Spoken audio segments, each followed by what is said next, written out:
Avenger ডোমডে superhero ভক্তদের কাছে বহুত দিনের প্রতীক্ষিত একটি নাম। প্রায় 7 বছর পর এই বছরের ডিসেম্বর মাসেই মুক্তি পেতে যাচ্ছে অ্যাভেঞ্জার 5, অর্থাৎ অ্যাভেঞ্জার 5 ডোমডে।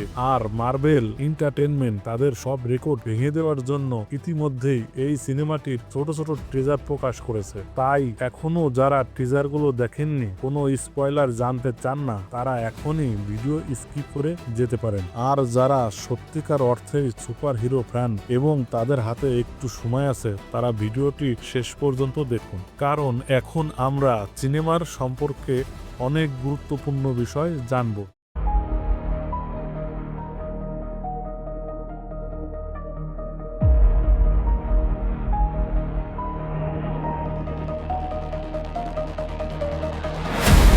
প্রথম টিজারে আমরা দেখতে পাই একজন ব্যক্তি একটি বাড়িতে প্রবেশ করছে। আমরা দেখতে পাই আমাদের প্রিয় ওজি ক্যাপ্টেন আমেরিকাকে।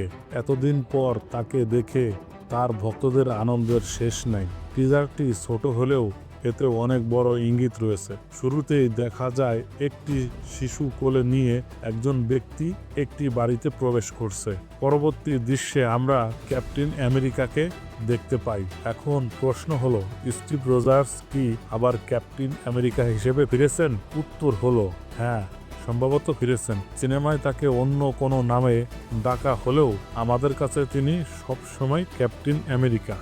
শিশুটি কে এখন সবচেয়ে বড় প্রশ্ন।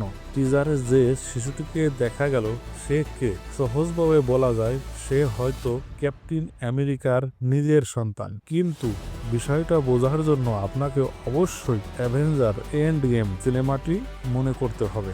এন্ড গেমের শেষে আমরা দেখি স্টিভ রজার্স ইনফিনিটি স্টোনগুলো ফিরিয়ে দিতে গিয়ে অতীতেই থেকে যান। তিনি 1945 সালে ফিরে যান এবং পেগি কার্টারকে বিয়ে করে তার সাথে জীবন কাটান। আমরা পোস্ট ক্রেডিটের দৃশ্যে তার একটি ঝলক দেখেছিলাম। তাহলে এই বিকল্প টাইমলাইনেই ক্যাপ্টেন কিভাবে বর্তমান কাহিনীর সাথে যুক্ত হবে? আমার ব্যক্তিগত ধারণা, এই শিশুটির সাথে ডক্টর ডোম এর কোনো না কোনো সংযোগ থাকতে পারে। হয়তো ডক্টর ডোম বিশেষ কোনো কারণে ক্যাপ্টেনের সন্তানকে অপহরণ করবে, আর সেই কারণেই স্টিভ রজার্স আবার তার পুরনো রূপে ফিরে আসতে পারেন।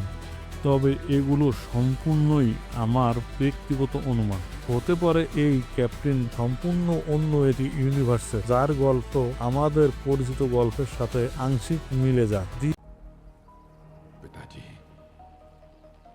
जिंदगी भर मैंने कई युद्ध लड़े। দ্বিতীয় ট্রেজারে আমরা দেখতে পাই আমাদের সবার প্রিয় গড অফ থান্ডার থরকে একটি জঙ্গলের মাঝে। তিনি হাঁটু গেড়ে বসে আছে তার পিতা ওডিন এর উদ্দেশ্যে প্রার্থনা করছেন যেন তিনি এই যুদ্ধ জয়ী হয়ে ঘরে ফিরতে পারেন। যারা থরের আগের সিনেমাগুলো দেখেছেন তারা জানেন থর কখনো মৃত্যুকে ভয় পায় না। কিন্তু টিজারে তাকে বলতে শোনা যায়, এই জীবনে আমি বহু যুদ্ধ করেছি সম্মান রক্ষার জন্য, কর্তব্যের জন্য, ভালোবাসার জন্য। কিন্তু আজ নিয়তি আমাকে এমন কিছু দিয়েছে যার আশা আমি কখনোই করিনি। আর সেই কিছু হলোই তার মেয়ে লাভ। থর এবার যুদ্ধ জিতে শুধু একজন যোদ্ধা হিসাবে ফিরতে চান না, তিনি শান্তির প্রতীক হয়ে ফিরতে চান, যাতে তার মেয়েকে যুদ্ধ নয় শান্তির শিক্ষা দিতে পারে, যে শান্তি তিনি কখনো নিজে পাননি। তাহলে থর কেন প্রার্থনা করছে? MCU-তে আমরা শেষবার থরকে দেখেছি থর লাভ অ্যান্ড থান্ডার সিনেমায়। সেখানে সে লাভকে নিজের মেয়ের মতো লালন পালন শুরু করেছে। তার বাবা ও ভাই দুজনই মারা গেছে। বর্তমান তার জীবনের একমাত্র কারণ হলো লাভ। তাহলে এমন কি পরিস্থিতি তৈরি হয়েছে যে থর আবার হাঁটু গেড়ে শান্তির প্রার্থনা করছে? এর উত্তর খুব সম্ভবত এটাই, ডক্টর ডোম। এখন আসা যাক মূল আকর্ষণে। ডক্টর ডুম এই সিনেমার নাম যাকে ঘিরে সেই হলো মূল আকর্ষণ। ডক্টর ডুম থর কেন তার বিরুদ্ধে যুদ্ধ করবে? সম্ভবত দুইটি কারণ থাকতে পারে। নাম্বার 1, ডক্টর ডুম পুরো মাল্টিভার্সের জন্য বড় হুমকি। নাম্বার 2, হয়তো সে লাভকে অপহরণ করছে।